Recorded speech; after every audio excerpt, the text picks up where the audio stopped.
অনেকে বিশ্বের চলমান পরিস্থিতিকে কিয়ামতের সন্নিকটে বলে আখ্যায়িত করেন।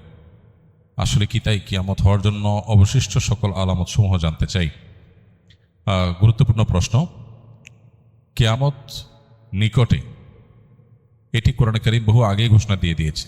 আল্লাহ সুবহানাহু ওয়া তাআলা বলেছেন, ইকতারাবাতিস সাআতু ওয়ানশাক্কাল কামার। এই যে কিয়ামত নিকটবর্তী হওয়ার কথা, এটা আল্লাহ তাআলা কোরআনে জানিয়ে দিয়েছেন আরো 1450 বছর প্রায় আগে। আল্লাহ বলেছেন, ইকতারাবাতিস সাআহ, কিয়ামত নিকটবর্তী হয়ে গেছে, ওয়ানশাক্কাল কামার, এবং চাঁদ বিদীর্ণ হয়েছে। নবী সাল্লাল্লাহু আলাইহি সাল্লামের মুজিজায়, তার আঙ্গুলের ইশারায় চাঁদ দ্বিখণ্ডিত হয়েছিল। এর মধ্য দিয়ে কিয়ামত নিকটবর্তী হওয়ার ঘোষণা আল্লাহ তাআলা দিয়েছেন। অতএব কিয়ামত নিকটবর্তী, এতে কোনো সন্দেহ নাই। নবী করিম সাল্লাল্লাহু আলাইহি সাল্লাম বলেছেন, বুইসতু আনা ওয়াস সাআতু কাহাতাইন, আমি এবং কিয়ামত, অর্থাৎ তাঁর আবির্ভাবের কথা তিনি বলছেন। তাঁর আবির্ভাব এবং কিয়ামত, এ দুটি ঘটনা দুটি আঙ্গুলের মতো পাশাপাশি অবস্থান করছে। একটা আঙ্গুলের মাঝে, একটা আঙ্গুলের পরে আরেকটা আঙ্গুল, মাঝে আর কোনো আঙ্গুল নাই। তাঁর আবির্ভাবের পরে পৃথিবীর সবচেয়ে বড় বিষয় বা ঘটনা হবে মহাপ্রলয় বা কিয়ামত। এই যে কিয়ামত, এটি নবী সাল্লাল্লাহু আলাইহি ওয়াসাল্লামের পরের পৃথিবীতে ঘটা সবচাইতে বড় ঘটনা, অর্থাৎ মাঝে কোনো নবী রাসূল থাকবেন না। এখান থেকে কিয়ামতের নিকটবর্তীতা বোঝা যায়। কিন্তু আমাদের সমাজে কিছু ঘটলেই, কোনো ঘটনা, কোনো যুদ্ধ, কোনো বিগ্রহ, কোনো কিছু ঘটলেই আমরা অনেকে কিয়ামতের দিনক্ষণ গণনা করতে শুরু করি, যে আর এতশো বছর আছে, এত বছর আছে, আর ঘরবাড়ি করে লাভ নাই, ইত্যাদি ইত্যাদি। হ্যাঁ, একজন ইমানদার সবসময় প্রস্তুত থাকবে আখিরাতের জন্য। দুনিয়া নিয়ে অনেক বেশি ব্যস্ত হয়ে থাকবে না, যে কোনো মুহূর্তে তার ডাক আসতে পারে। প্রত্যেকটা মানুষের মৃত্যু মানেই তার কিয়ামত, সেটা ভিন্ন বিষয়। কিন্তু এই সৃষ্টি জগতের যে বিশাল আয়োজন আল্লাহ তাআলার, এটা যে আল্লাহ তাআলা ধ্বংস করে দিবেন, সেটা অতি নিকটে। এই অতি নিকটের ডেফিনেশনটা কি, এটা সংজ্ঞাটা কি? অতি নিকটে মানে কত বছর? এটার ইলম একমাত্র আল্লাহর কাছে আছে। 1450 বছর আগে কোরআন যে বলেছে, ইকতারাবাতিস সাআহ, যে মহানিনাদ গোটা সৃষ্টি জগৎকে ধ্বংস করে আল্লাহর বিচারের মুখোমুখি করবে মানুষ এবং জিনকে, সেই মহানিনাদ বা সেই কিয়ামত, সেটি নিকটবর্তী হয়ে গেছে। এটি বলার পরও পার হয়েছে 1450 বছর। এরপর সামনে আরো কত বছর বাকি আছে আমরা জানি না। হতে পারে 200 বছর, হতে পারে 2000 বছর, হতে পারে আরো কম বা বেশি। এর ইলম একমাত্র আল্লাহর কাছে আছে। কোরআনে বারবার করে এই বিষয়টা আমাদেরকে সতর্ক করা হয়েছে যে কিয়ামতের ইলম, কিয়ামতের সময় ক্ষণের ইলম একমাত্র কার কাছে আছে? আল্লাহ রাব্বুল আলামিনের কাছে।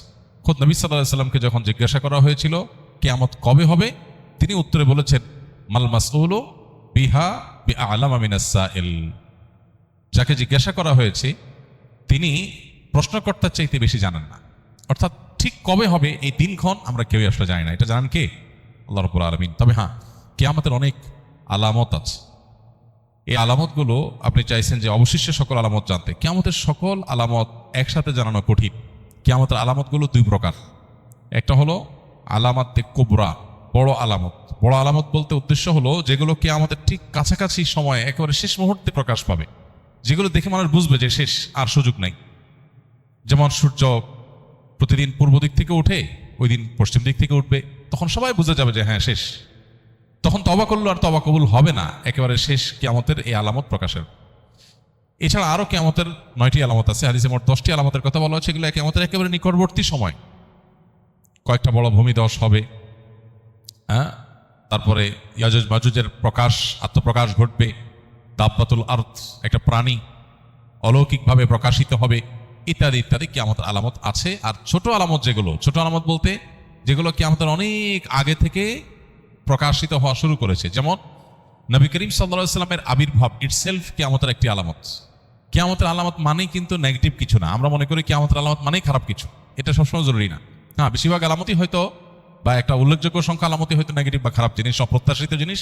কিন্তু কিয়ামতের অনেক আলামত আছে যেগুলো আসলে খারাপ কিছু না। যেমন নবী সাল্লাল্লাহু আলাইহি ওয়াসাল্লামের আগমন, তার আবির্ভাব, এটা কিয়ামতের একটি আলামত। তার মানে এটা একটা ইন্ডিকেটর যে সৃষ্টি জগৎ তার পরিণতির দিকে যাচ্ছে। তারপরে আর নবী কোনো রাসূল, নবী হিসাবে রাসূল হিসাবে আবির্ভূত আসবে না, নতুন কোনো নবী রাসূল আসবে না। সো এরপরে আসবে কি? কিয়ামত। তো এটা থেকে নিয়ে শুরু করে কিয়ামতের আলামত সমূহের সংখ্যা কি, এ সম্পর্কে সৌদি আরবের একজন স্কলার ডক্টর মোহাম্মদ আল আরিফি, তার একটা বই আছে নেহায়াতুল আলম, আর একটা আছে আশরাতুস সাআহ নেহায়াতুল আলম। এই যে বই, এই বইয়ের মধ্যে তিনি অনেক ডিটেইল আলোচনা করেছেন। আমরা এগুলোকে সংক্ষিপ্ত একটা ছোট্ট ছোটি বইতে প্রায় 10 বছর আগে একত্র করেছিলাম, কিয়ামতের 141 আলামত এই নামে। এই 141 আলামতের মধ্যে আপনার 10টা হলো, বাকি 131টা হলো ছোট ছোট আলামত। এই যে দাসীর পেট থেকে তার মালিকের জন্ম হবে, এটা একটা আলামত। এটার মানে অনেক মুহাদ্দিসরা বলেছেন যে সন্তানরা মাদের সাথে দাসীর মতো আচরণ করবে, কাজের লোকের মতো আচরণ করবে, রেসপেক্ট করতে ভুলে যাবে, কিয়ামতের আলামত। এরকম ছোট ছোট লোকেরা তারা বড় বড় লোকে পরিণত হবে। রাখাল, সাধারণ রাখাল হঠাৎ কিছুদিনের মধ্যে দেখা যাবে সে আটালিকার মালিক হয়ে গেছে। এটা ভালো বা মন্দ না, হতে পারে হালাল পথে মালিক হলে এটা ভালো কিছু, খারাপ কিছু না, কিন্তু এটা কিয়ামতের আলামত যে রাতারাতি পরিবর্তন হবে। তাকারাবাজ জামান, কিয়ামতের আগে সময়ের বরকত চলে যাবে, সপ্তাহ দিনের মতো চলে যাবে, মাস সপ্তাহের মতো চলে যাবে, দিন কয়েক ঘন্টার মতো চলে যাবে। এরকম বহু আলামত কিয়ামতের হাদিসে বর্ণিত হয়েছে, সেগুলোকে গণনা করে 131টার মতো সংকলন করা গেছে, এবং বড় আলামত আরো 10টি। তো সবগুলো জানার জন্য ওই বই পড়া যেতে পারে। আমাদের লিখিত বইটা ছাপা নাই, ইনশাআল্লাহ এটা আমরা নতুন করে ছাপবো আল্লাহ চাহেন তো। আল্লাহ আমাদেরকে কিয়ামতের জন্য প্রস্তুতি গ্রহণ করার তৌফিক দান করুন। এক সাহাবী জিজ্ঞাসা করেছেন নবী সাল্লাল্লাহু আলাইহি ওয়াসাল্লামকে, হে আল্লাহর রাসূল, কিয়ামত কবে, কিয়ামত কবে হবে? নবীজিকে জিজ্ঞাসা করেছিলেন। নবীজি সাল্লাল্লাহু আলাইহি ওয়াসাল্লাম সেই সাহাবীকে বলেছেন, মাযা আদাত্তা লাহা, কিয়ামত কবে হবে এই প্রশ্ন যে তুমি করেছো, কিয়ামতের জন্য তোমার প্রিপারেশনটা কি, প্রস্তুতিটা বলো আমাকে, কিয়ামতের প্রস্তুতিটা কি? তখন সাহাবী নবী সাল্লাল্লাহু আলাইহি ওয়াসাল্লামকে বলেছেন, হে আল্লাহর রাসূল, আমার আসলে তেমন কোনো প্রস্তুতি নেই, তবে আমার একটা প্রিপারেশন আছে, সেটা হলো যে আমি আপনাকে ভালোবাসি। নবী সাল্লাল্লাহু আলাইহি ওয়াসাল্লাম বলেছেন, আল মারউ মা মান আহাব ইন্নাকা মা মান আহবাবত, তুমি যাকে ভালোবাসো তার সঙ্গে তোমার কিয়ামত হবে, তার সঙ্গে তুমি থাকবে। এই জন্য কিয়ামতের সময়ক্ষণ ঠিক কবে হবে এটা অনুসন্ধানের চাইতে গুরুত্বপূর্ণ হলো, বা এটা অনুসন্ধান করে আসলে ঠিক এক্সাক্ট সময় আমরা বের করতে কেউ কোনোদিন পারবোই না। আলামতগুলো প্রকাশিত হচ্ছে একের পর এক, সময় ঘনিয়ে আসছে।